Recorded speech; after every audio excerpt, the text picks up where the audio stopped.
Now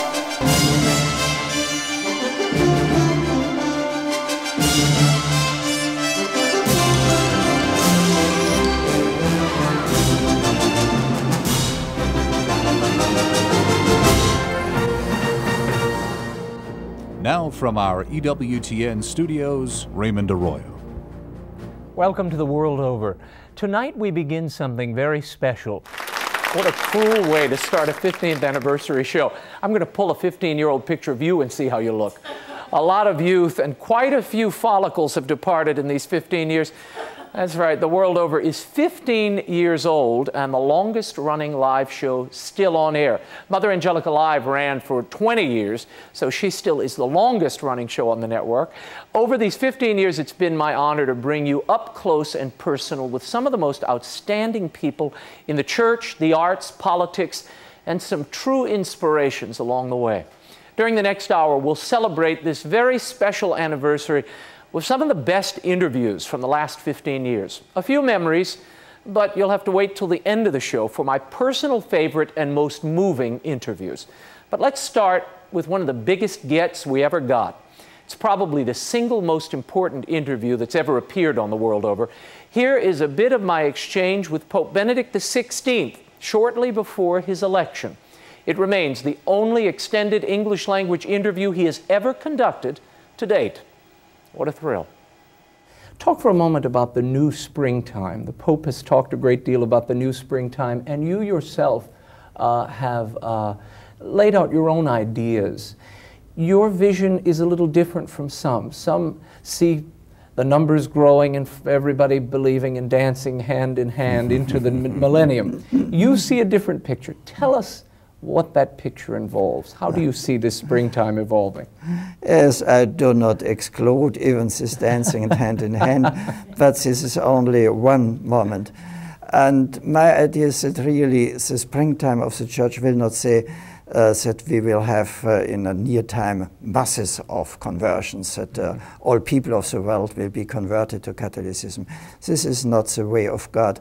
The essential things in the history begin always with small, more convinced communities. The church begins with the 12 apostles, and even the Church of St. Paul, diffused in the Mediterranean, are little communities, but these communities had in itself the future of the world, because they had the truth and the force of conviction. So I think also today it should be an error, would be an error to think now in 10 years with the new springtime all people will be Catholics. This is not our future, not our expectation. But we will have really convinced communities with elan of the faith, no? And this is springtime. If new life in very convinced persons with joy of the faith. But no? Smaller numbers. Smaller numbers, I think, but from these small numbers we will have a radiation of joy in the world, and so also an attraction. As it was in the old church, even when Constantine make public religion Christians are a small percentage of this time, but it was clear this is the future. So we can live in the future. This gives us the way in a different future. And so I would say, if we have young people really with the joy of the faith and with the radiation of this joy of the faith, this will show to the world, even if I cannot share it, even if I cannot convert it in this moment, here is the way to life for tomorrow.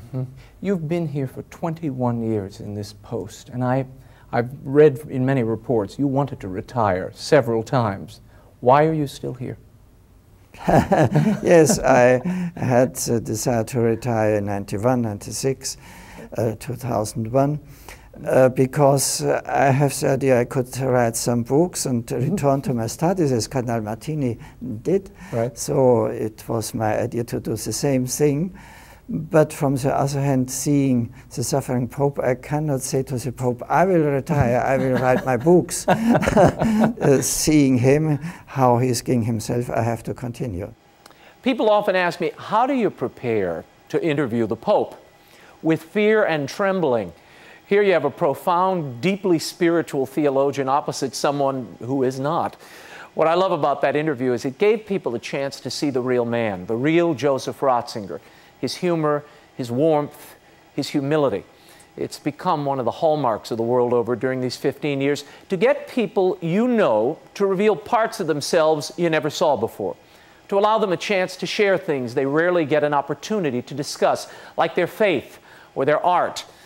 We've had some truly incredible actors on the program, men and women who've brought such joy to our lives, starting with this first fellow, Robert Duvall, whom I decided to explore an old acting technique with. Take a look.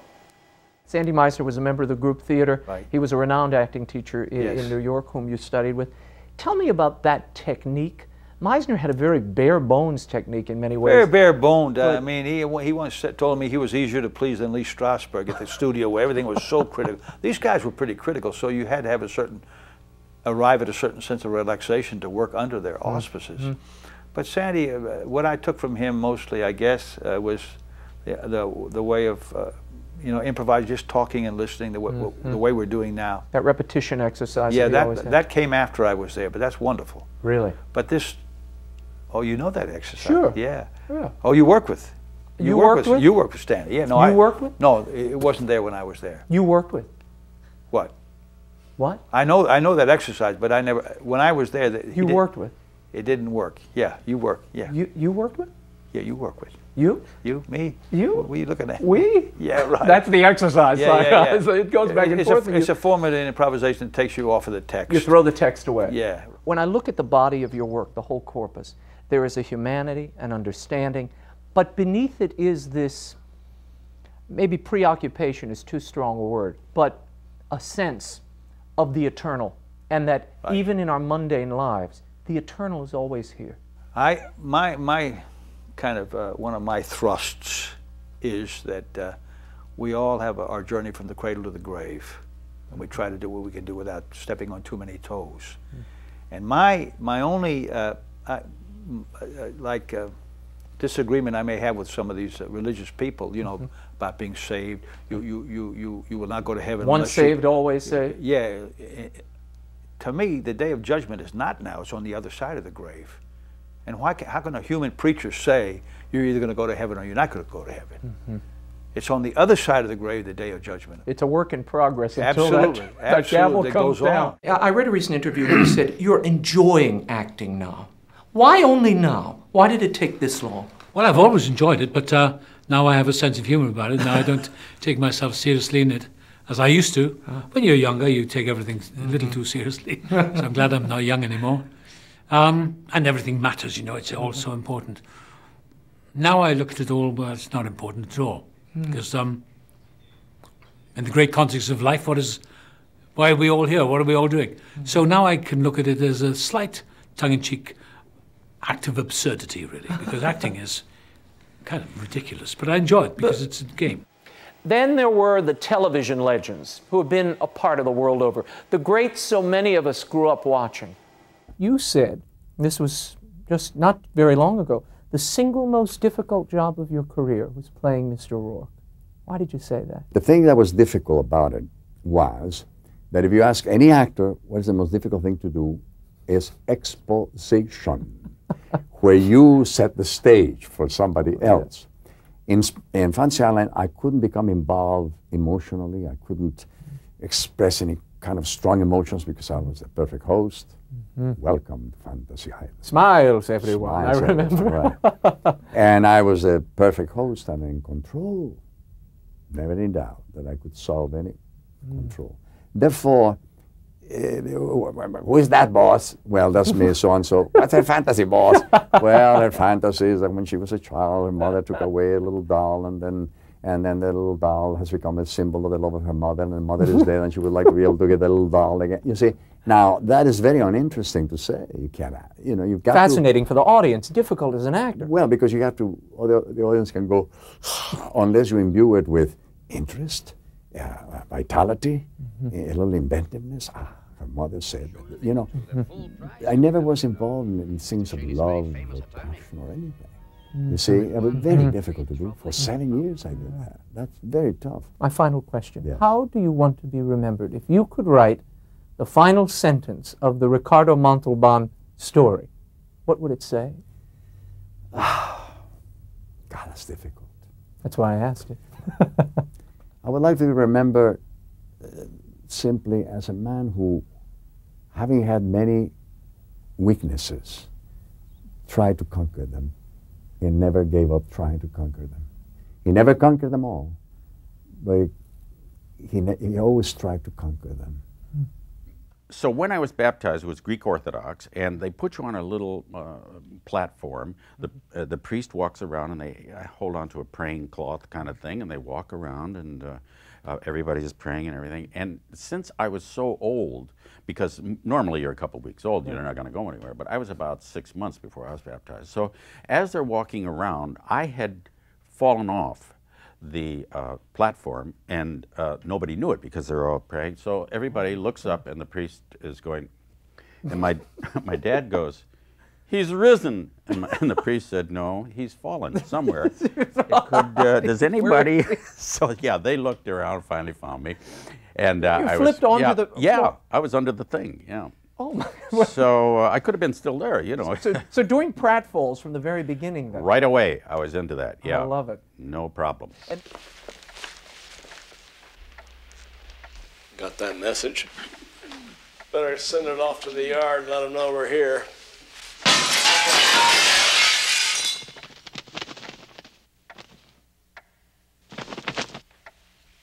Want to write another message? No. Don was like that in real life. I mean, he was Barney Fife, you know. Really? I mean, and when he got angry, he would get so, you know, and very seldom. But I remember when we were shooting the Private Eyes one time. We're in a very small room. It's 180 degrees in there, and he's sitting there, and I can see him starting to boil because we're not going anywhere. And so I said, "It's gonna be ready pretty soon, guys. What do you think?" So finally he stands up and goes, "I cannot say that. Sitting here with my and he storms out. And everybody says, "What did he say?" What was that? I said, "I have no idea." The acting bug bit you awfully early. In I've parochial always school. been. Yeah, Sister Delrina got the full effect when I would come in, having memorized Barbra Streisand albums, would come and announce that I would like to perform the entire album for the class of second graders. You know, so I'm up there doing these Barbra Streisand kind of honky-tonk cabaret songs. You know, while Sister's veil is curling in the back of the room, right? That's right. You have the ability to turn on a dime, and there are very few actresses that have the facility you have to be in the midst of a comedic moment and turn to pathos in a heartbeat. How do you do that? How do you work? Because the comedy, it comes out of pain. I mean, most of the situations, if you look at that we do on the show, are very funny, but they're extremely painful for the people involved. So, and that's why I think you find a lot of comedians have very difficult backgrounds, and the way they deal with it is to be funny and to entertain. In fact, is that how you deal with it? Well, I just happen to be terribly gifted. And tell us about Dominic the Great. Well, he's a built-in failure who thinks he's doing very well. He's very serious. Thank you very much, ladies and gentlemen. My name is Dominic the Great, and I am the greatest magician in the whole world. And then he would make fire, and he would burn his hand. Tonight, ladies and gentlemen, I'm going to do a nice Italian trick. The people up front are going to be fascinated. The one in the back. I never knew Archie growing up. I grew up in a well-to-do family. A Catholic family, by the way, and Archie, as you may remember, was anti-Catholic. There were Archies all around me in the community. Most of the working people I knew were Archie bunkers. And how did I prepare for that? Well, I was a good mimic. Always a good mimic. My mother was a very good mimic. She could do all these New York types of, she could do the working girls, you know. My mother used to have us in stitches. She'd do a girl. If my father knew that I was going out with that guy, he would die. You know? So we'd hear all this, and we'd hear the guys do. So I was able to do Archie, you know, the voice there. And I took a lot of that voice from Jackie Gleason, the Lord have mercy on him, who was a kind of a pal of mine. I didn't know him too well. I took some from Jimmy Cagney, who was a pal of mine. Oh, really? And I took kind of a walk I took from Wallace Beery. Okay. So I put together elements of these wonderful actors. I stole shamelessly from them, and you cannot lampoon the character you're playing. You cannot laugh at the character you're playing. You cannot be aware that he's funny as an actor. You have to play him intensely, and you have to play him fiercely and angrily, and that's what makes him funny. David, will you look at me standing here? Will you look at that poor face on me here? How many times did I beg you on hands and knees never use my razor? If you could write for me the final line of the Caroll O'Connor story, what would that line be? Think of me kindly, friends. I didn't mean it. What a great actor, and such a nice man, Edith. That was, incidentally, Caroll O'Connor's last broadcast interview.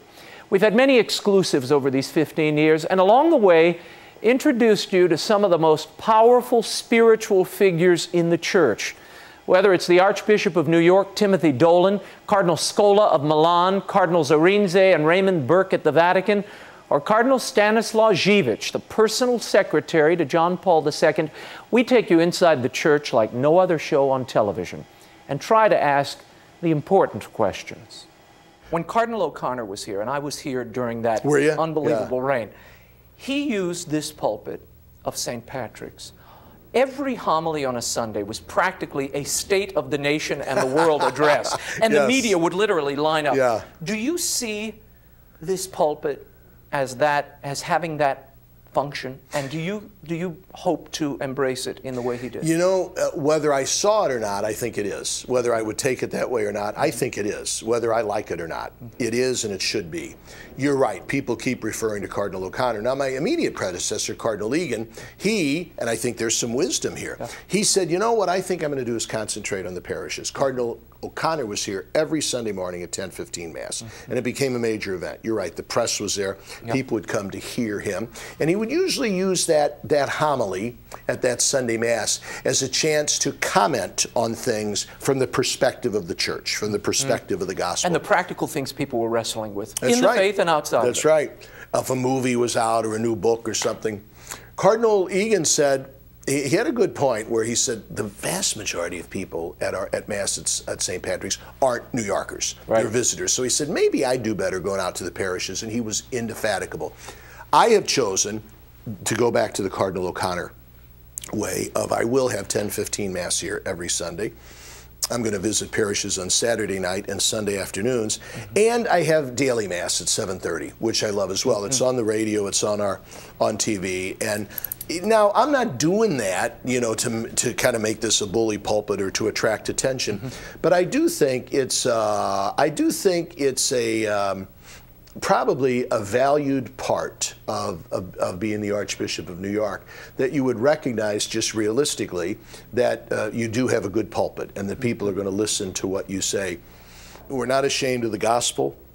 We're never ashamed of the teachings of the church. And any way we can get that message out, bring it on. Archbishop, you really distinguished yourself nationally and really became one of the driving forces of this whole question of enforcing Canon 915, which refers to protecting the sacredness of the Eucharist, protecting it from scandal.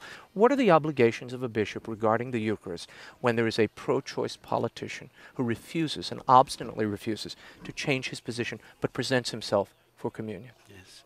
Well, my response to all of this, first I read the canon, and the canon is very straightforward. It says that the person who obstinately and publicly persists in grave sin is to be denied Holy Communion.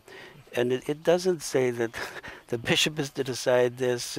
It's an objective norm. If you have before you a person who is public and obstinate in grave sin, you may not give that person Holy Communion. If we know ourselves to be in grave sin and we've been admonished and yet we persist in it, how can you approach to receive Holy Communion? Not only do you endanger your own soul, but also you give scandal to countless other people who say they know, for instance, say I'm a Catholic politician and I regularly vote in favor of legislation that provides for procured abortions. Mm-hmm. So the people see me going up to receive Holy Communion, and sometimes this is done, and I must say I find this very reprehensible. It's done in very public settings, for instance, at nationally televised events, and also, and this to me is most distasteful, making a point to receive Holy Communion from the papal representative, for instance, and then have this appear in Time magazine and other places. What does this say to people? Tell me about those dramatic days in 2005 when His Holiness had to have a tracheotomy, had lost the ability to speak. That had to be very difficult for him. It was a difficult time, because every shepherd needs his voice, especially for this Pope, who was an actor in a certain sense, which means he worked with his voice. That was a great sacrifice on his part, just to lose his great predilection, his great ability to use the voice. I remember the last blessing at the St. Peter's Square. He really wanted to speak before, and he even made a serious attempt before to speak, but when he went to the window, he could not speak a word. He came back very sad. Then he said to us, if I cannot celebrate in public, that was Easter, if I cannot speak to the people, it might be better for me to die. But then immediately he added, may God's will be done. When our World Over 15th Anniversary special continues, our big political interviews, some great friends and mentors who have passed on, and my personal favorite and most moving interviews. As we go to break, here's another fighter who's appeared many times on the program. You can be sure whenever this man is here, he will not be at a loss for words. Here are some highlights of Bill Donahue, the crusading president of the Catholic League, on our program. Look, if you hate the Pope and the bishops, you hate me, and you hate Orthodox Catholics, who are the only ones who really count these days, because they're the ones who go to church on Sunday and pay the bills to the Catholic Church.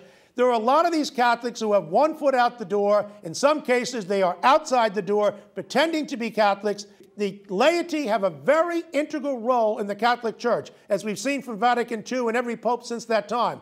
But I know my place. I don't speak for the Catholic Church. I speak for the Catholic League, all right? The Pope and the bishops, they speak for the Catholic Church. If you don't like it, maybe it's time for you to check out. And all I know is this, if we don't fight back, the other side will clearly win. I'm not going to be a doormat for these bigots. In fact, when I was a kid, if you said in New York, oh, well, it's the idea of two men getting married, two women getting married, Tom, Dick, and Harry getting married, they'd be this far from calling 911 to get the cops in, to get the straitjacket ready, and take you off to Bellevue. Now you can get tenure at a university and run for president of the United States. Have I been known to blow my lid? Every now and then, every once in a blue moon. I'm being very sincere about this. I'm not being flip. It's what I would expect if I walked in unannounced into an asylum. Oh, Bill, I tell you, I'm crying over here from you. You're hilarious. Let's talk for a minute about this voting. That's because it's a Friday night and I'm in New York and I have to deal with all these lunatics and liars all week long. How do you put up with this stuff? With these people. Yeah, how do you put up with this stuff? The vitriol, the vile, obscene attacks that are nonstop. And I'm not talking about fair criticism. Catholic Church is open to fair criticism. I'm talking about below the belt, relentless assaults which are never done to any other group. I am fed up with it, and I will fight it to my dying day. Happy anniversary to Raymond Arroyo, the world over, all the crew. You're a voice of clarity. This has been going on now for 15 years. We need you there because somebody's got to speak the truth as an alternative to a lot of the stuff that we get in the mainstream media. We hope that you continue with your good work, and the Catholic League loves you.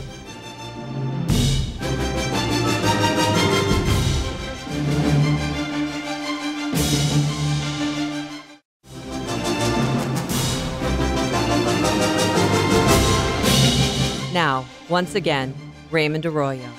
Here we go.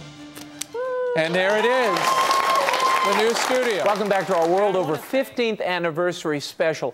On April 11th, 2008, the World Over began broadcasting from the John Paul II Cultural Center right here in Washington, D.C.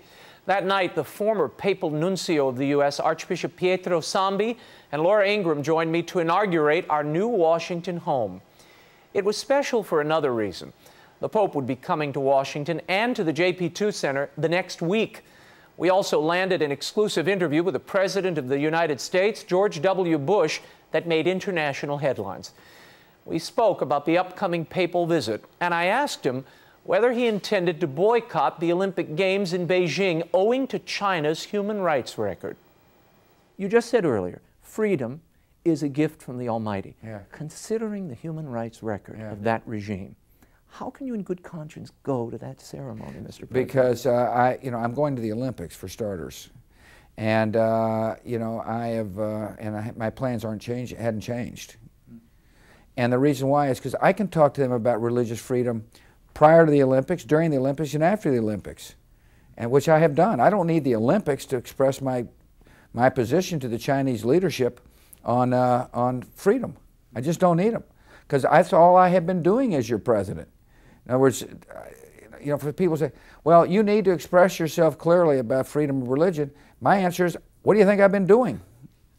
And well, Angela Merkel boycotted it. I don't think she boycotted it necessarily. Well, she's not attending the opening ceremonies, it appears. She's not attending the games, period. She's not going to, I don't think she's going to Beijing at all. That's at least what she told me. But, look, I hear all this rhetoric. I want to be an effective president. And I don't think it, as I say, I'm going to Beijing. And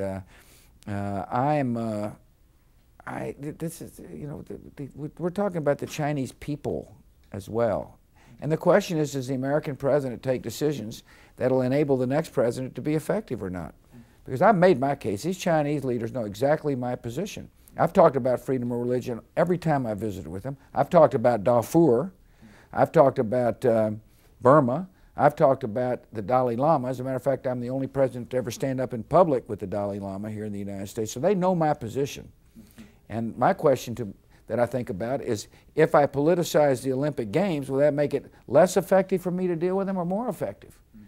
And but nobody needs to tell George Bush that he needs to bring religious freedom to the doorstep of the Chinese. Mr. President, final question. Yes, sir. You said famously, when you looked into Vladimir Putin's eyes, you saw his soul. Yeah. When you look into Benedict XVI's eyes, what do you see? God.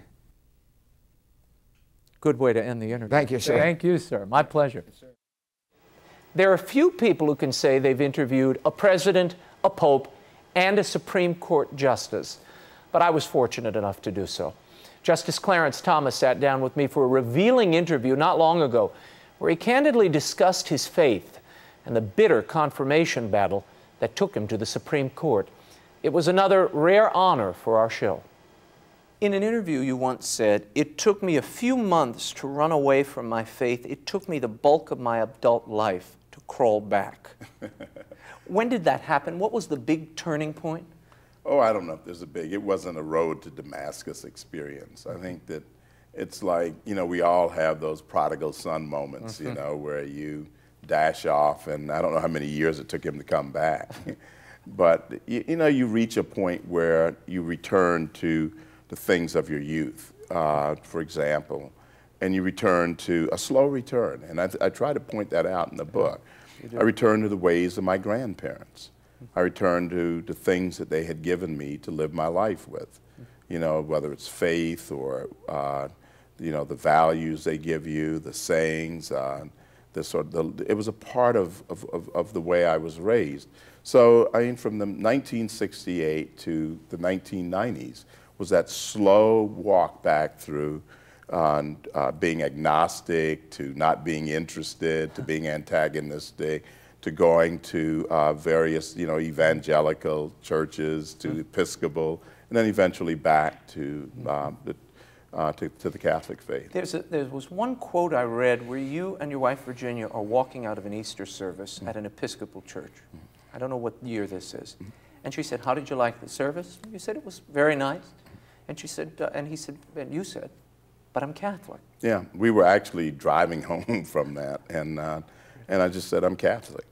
And I just realized, but I just thank all those ministers and all those people there, because along the way they all were helping me. When the vote finally happens after this brutal hearing and rehearing and coming back and testifying again and the charges, you tell your wife when the final vote is coming down in the Senate, "I'm going to take a bath." You're in the bathtub when the final vote comes. She runs in and tells you you've been confirmed. You say what? Whoop-de-damn-do. That's what I said. Did it sap the joy of the triumph? I never had any joy. I was never really interested. Oh no, I don't suggest that in the book. It was never. This was never any goal of mine. The President of the United States asks you to do something. What are you supposed to say? Yes, Mr. President. But my point to you is simply this: that there was no victory. I wasn't winning. This was not a contest. This wasn't about being on the court. That was not of great interest to me. But what was of interest to me is not to give in to bad people who were attacking. Now, they would like to say, well, we were just disagreeing. When you try to destroy someone, that is not about disagreeing. That is about destroying a person. You and I can disagree, and we can debate each other. But if I were to pick up a club and start beating you, that is not about a disagreement. No, you're bigger than me, so I'm trying to harm you. So it's quite different, yeah. You know, over these 15 years, too many dear friends of this program have left us. Among them, my friend and mentor, the political columnist Bob Novak. For 50 years, he covered Washington like nobody else, eventually finding an eternal perspective. Then there was an event that I write about in the book. In Syracuse. In Syracuse University. I was giving a speech there, and the sponsoring group, the college Republicans, as they do before a lecture, they have the committee has a little dinner for you before, and there were all men and one young woman. And I noticed that she wore around her neck a crucifix. And I said, "Are you a Catholic?"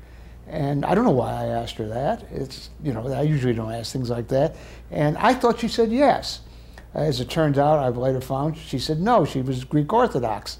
And, but I thought she said yes, and then she said, "Are you a Catholic?" I said no. I said that my wife and I have been going to Mass for many years. And she said, "Are you going to convert?" I said, "No, we have no such plans." And she said, "Mr. Novak, life is short, but eternity is forever." And I got a chill up my back. I got a chill right now when I said it. I always get a chill when I think of that, and it was like the Holy Spirit was there. I could hardly sleep that night. And I came back to Washington the next morning, and I told Geraldine, "I think I'm ready to be a Catholic." And I think she was ready, had been ready for a long time. Back in the 90s, we visited the author, columnist, and founder of National Review, Bill Buckley, at his home in Stamford, Connecticut. It was a fantastically memorable interview. Pretended it's the only day I was ever messy. Is this where you write your articles when you're here? And Yeah. Notes? So I do all my work here. When you write, I'm told you play Bach. A bit, yeah. Why? Well, why not? I want to talk for a moment about the intersection between your politics and your faith. Russell Kirk said your politics are more a function of your faith than your economics. How true is that? The Bible absolutely insists on individual sovereignty in conscience and makes the case for freedom. God created us to be free. Under the circumstances, if you want complementary positive law, it should be a law that encourages that freedom. In my judgment, that which does so most successfully and which permits the development and the distribution of scarce resources is is conservative political ideals of the kind that I have backed. That is the sense in which the two are connected. The insistence on the individuality of the human being. If we are, in fact, in God's eyes, all different, then any society that seems to say that we are not different has got to be wrong. But one of our greatest losses in our 15-year history was when my dear friend and co-host for the conclave and so many papal visits left us. I'm speaking, of course, of Father Richard John Newhouse, the eloquent writer and founder of First Things magazine. He was an intellectual giant and a true man of the church, and my goodness, when he spoke, you could feel the ground rumbling. Give a listen. Professor Caffardi is particularly striking that he says, while I am absolutely unrelenting in my opposition to abortion, we must face the fact that the abortion battle is over permanently. This is an astonishing statement. This is the great human rights question of our time. On what other great violation of human rights, on what other great perpetration of unspeakable evil would a Christian or would a Catholic Christian say, the fight against that evil is over. The fight against torture is over. The fight against rape is over. The fight against children dying of hunger is over. On what other issue that one has declared an unspeakable evil would one say, now we must toss in the towel? I'm afraid that Professor Caffardi's logic is, in fact, shared by a good many people who are, with excruciating rationalizations, arriving at a justification in their eyes of their support for an extreme pro-abortion candidate.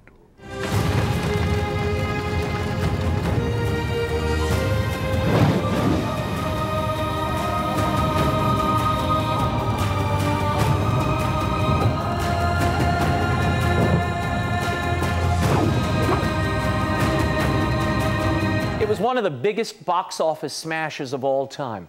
But when The Passion of the Christ was still shooting in Rome in 2003, director Mel Gibson and its star, Jim Caviezel, spoke only to the world over. Our exclusive interviews created international headlines, and we took you behind the scenes early on as the film was still being shot in Italy.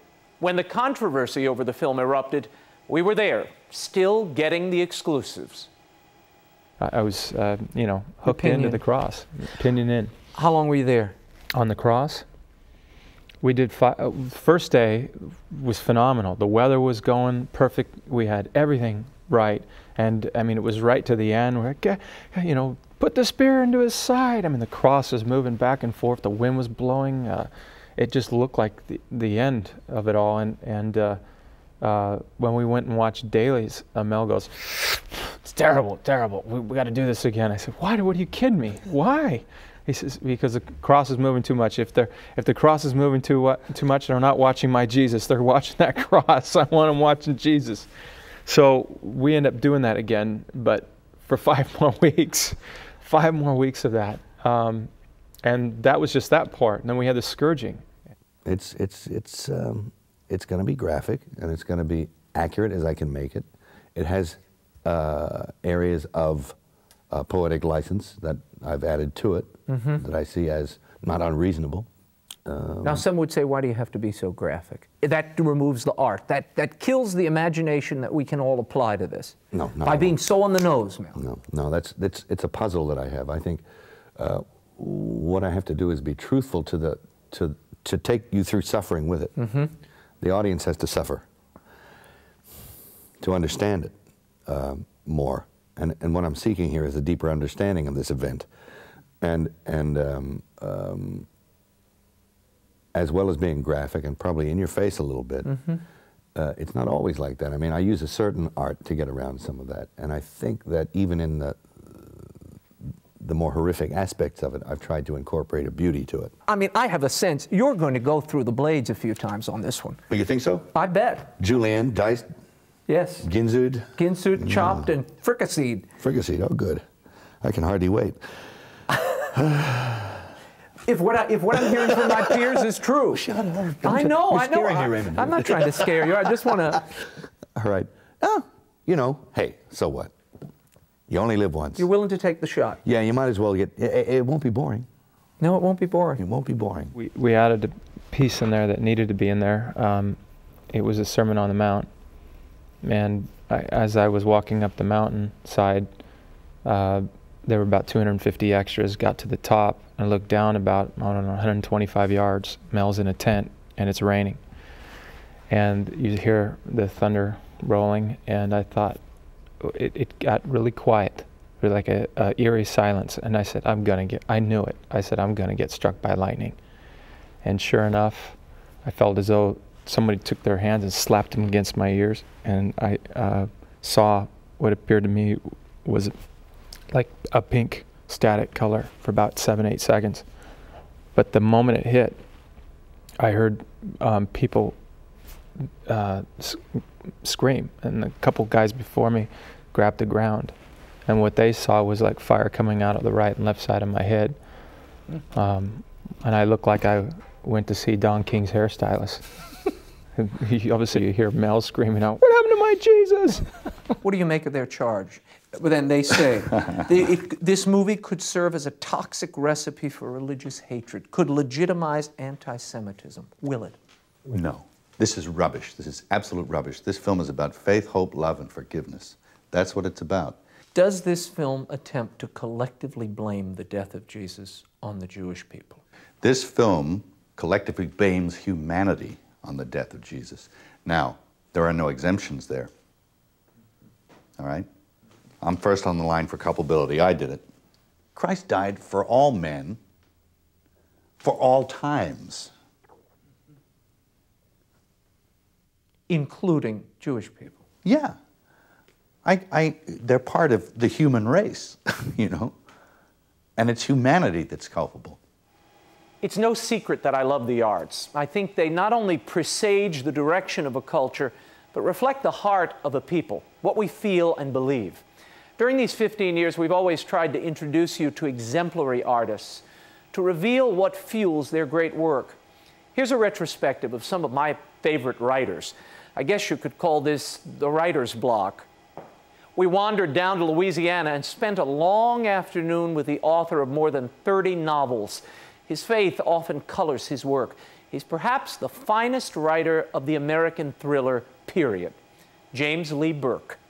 I hit the wrong Rubicon with The Lost Get Back Boogie. That was the fourth book, viable book. Right. And I thought I would just publish it, but instead I went 14 years before I got back in hardback.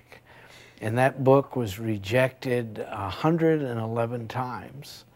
And my agent, Philip Spitzer, whom I met when he was driving a cab in Hell's Kitchen and running a one-man agency at night, kept it under submission for 9 years. Oh my God. And we decided we'd just wear them down. I relearned this lesson during those years I couldn't publish. That if you never lose faith in the purpose for your gift, if you keep your contract with your higher power, the source of your creativity, eventually you'll see the reason for its presence in your life realized. I believe that absolutely, that God does not make mistakes. The teachings of Jesus are the most reasonable explanation for both our connection with the unseen world, and at the same time, it provides us with a way of living and contending with a world that in many ways we will never be compatible with. For me, it's the best way to live. I've tried other ways and they don't work as well. Your cousin, Andre Dubus, said, "I am a Catholic writer. I always look for what's the ethical question here." Yeah. Would you join that chorus? Sure. I might rephrase it. I'm a writer who happens to be Catholic. But I talked to my good friend, Father Jim Hogan at Christ the King, our parish, and Montana, he said, I was very complimented. He said, I just finished your new book. You're the most Catholic writer I've ever read. You ooze with Catholicism. But more seriously, you see writers whose Catholic sensibility is obviously at work in their aesthetic. And I would say Ron Hansen is a very good example. And you see, Ron Hansen's probably one of the best writers in the English language. And it's like people are looking at Babe Ruth in the middle of Yankee Stadium and not seeing him. I mean, the guy's a titan. Author of Marriott and Ecstasy and the Assassination of Jesse James by the coward Robert Ford, author Ron Hansen. You write in the book that writing is a sacrament. Explain that for people. Some might hear that and go, huh? You know, well, I'm looking at the very basic word sacrament, a visible sign of an invisible grace. And I think in moments when I'm really writing well, I'm in touch with God in the same way that I am when I'm at prayer. I feel intuitive. I feel that I know things I shouldn't know. And that when I'm writing as well as I can, there's a feeling of joy, even if it's a struggle. And I think that's the same thing that happens to us in a lot of our sacramental moments. And indeed, you say here, what happens when you're writing is very close to what happens when you're at prayer. Explain that a bit, as I think that intrigued me when I saw it. When you're reading or when you're talking, everything is located in your head. But when you're writing well, it feels like it's located in your soul or in your heart or whatever we call that central part of ourselves. And so it's not really your head. My head is what I use for revision, but the instinctive, natural part of me comes from someplace else, and that's exactly the same place I locate my prayer. And we also paid a visit to the First Lady of Suspense, Mary Higgins Clark. I write about very nice people whose lives are invaded. They are not looking for trouble. They are doing exactly what they should be doing, and something happens. And I think that maybe this is part of the reason that I've been blessed enough to be so successful. I think people walk in the shoes of the people in the book. They say, this could be me. This could be my daughter. This could be that sweet girl down the block this is happening to. And even though terrible things, as you said, do happen to these people quite unexpectedly, in the end, everything seems to balance out, and there is a comfort, almost a reassurance in that. Are you aware of that as you're writing? Well, you do realize that suspense, it is the sense of justice. The scales of justice have been balanced. The victim has been, her murderer, if it turns out to be that, has been caught. The justice is happening, and that's part of it. We all want the satisfaction of thinking that things are fair again. I am told you occasionally off your enemies in your books. Is that true? Oh, well, you know, I joke about that. You know, you have the plumber doesn't show up for the 3 months that the kitchen is being renovated. And I can visualize him. Being bludgeoned over the head with a lead pipe. Oh, no, I joke about the fact you can get all your meanness out, you know, by murdering a few people, you know. In print. In print, purely in print. And our friend William Peter Blatty, author of The Exorcist and the first Pink Panther movie, offered this insight into his work. I went to Georgetown, and because of that scholarship, I was able to sit in the front row in theology class and listen to a Jesuit named Father Eugene Gallagher start telling the wildest stories about something called possession and an exorcism going on in the neighborhood. Wow. It never left my mind, and I thought immediately, if someone could ever document that case. I was nonfiction. I'm not. What a help to someone's faith it could be, to everyone's faith, especially mine. And that was the germ. Of course, I didn't realize then that that person would wind up being me. Okay, now what you've all been waiting for. After 15 years, what are your personal favorite interviews?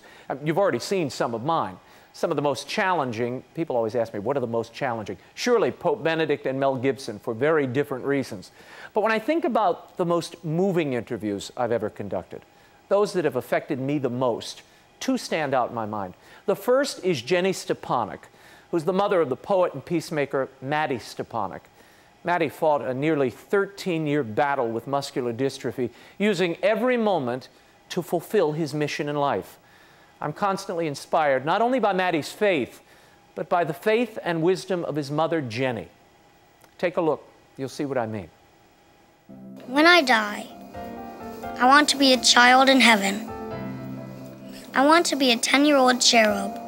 I want to be a hero in heaven and a peacemaker, just like my goal on earth. I will ask God if I can help the people in purgatory. I will help them think about their life, about their spirits, about their future. I will help them hear their heart songs again, so they can finally see the face of God so soon. When I die, I want to be just like I want to be here on earth. What is Matty's message about the value of every human life? The message is that the value of a life is not measured by heartbeats, but heart songs. And a heart song is your reason for being. And only God knows for sure. And sometimes us, if we're lucky like Matty, know for sure what our reason for being is. I like to think that my reason for being was to have my 4 children, even though that means I live with the burden of an empty lap. But, and there's nothing heavier than empty lap and empty arms when you've buried your child.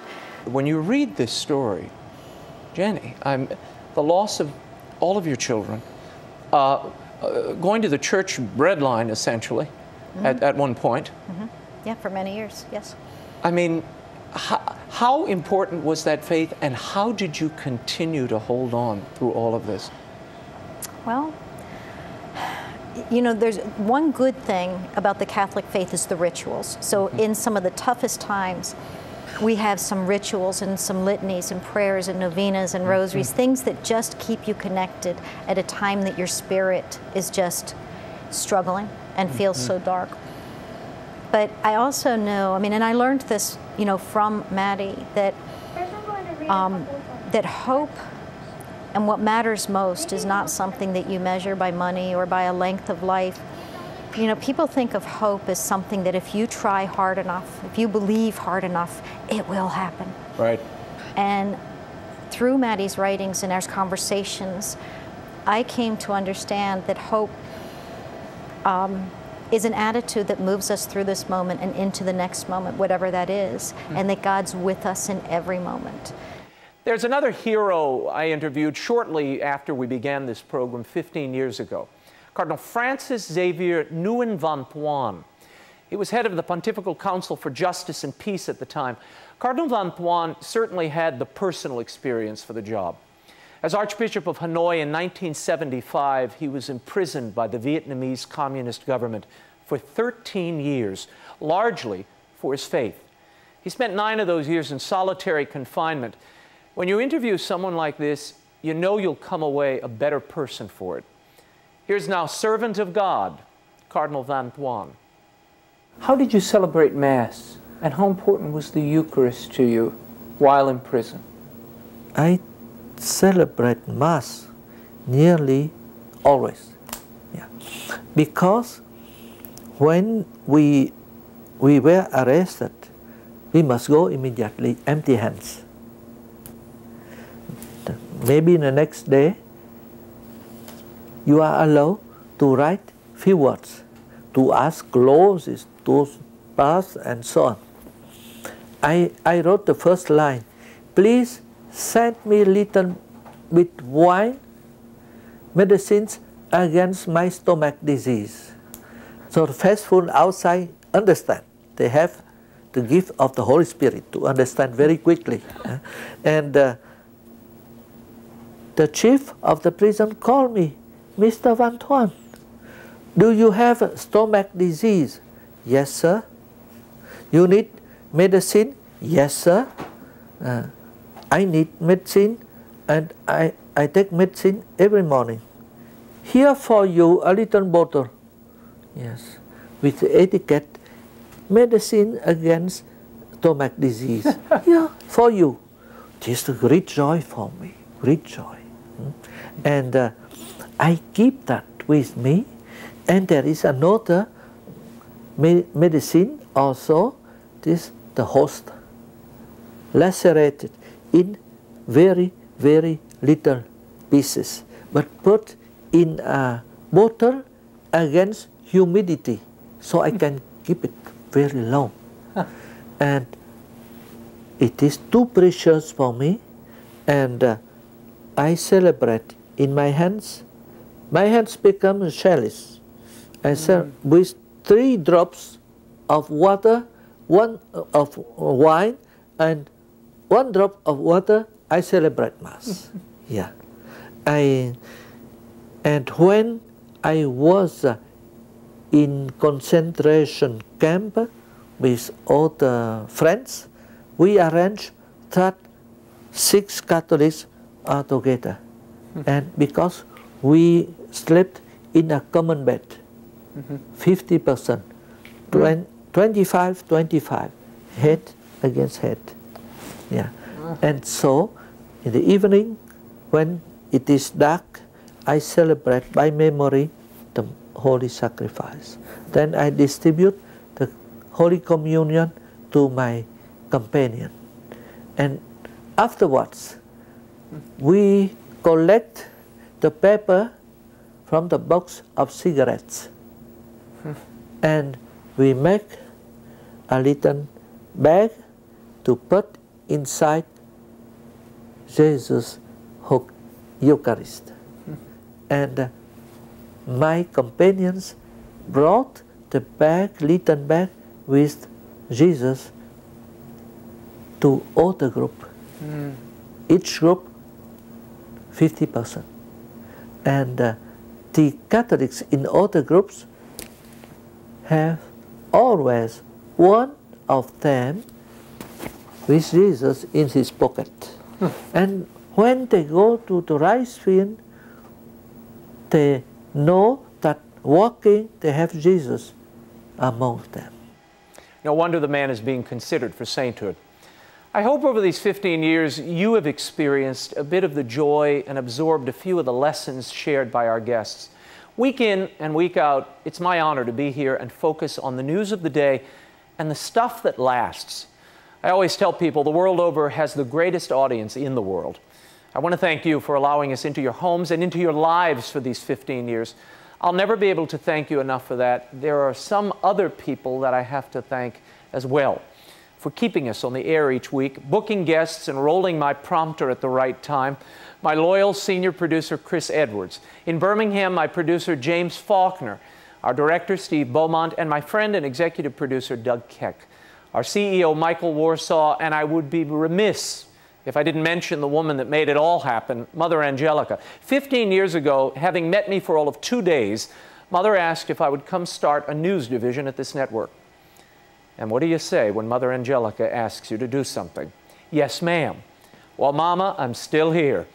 Thank you for this opportunity. It's been a fantastic journey. And hey, this is only the beginning. I thank you for sharing this 15th anniversary celebration with us, and know that we will be back next week scouting the world over for all that is, well, you know.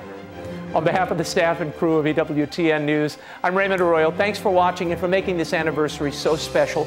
My walker and I will be back for the 30th anniversary. Bye now.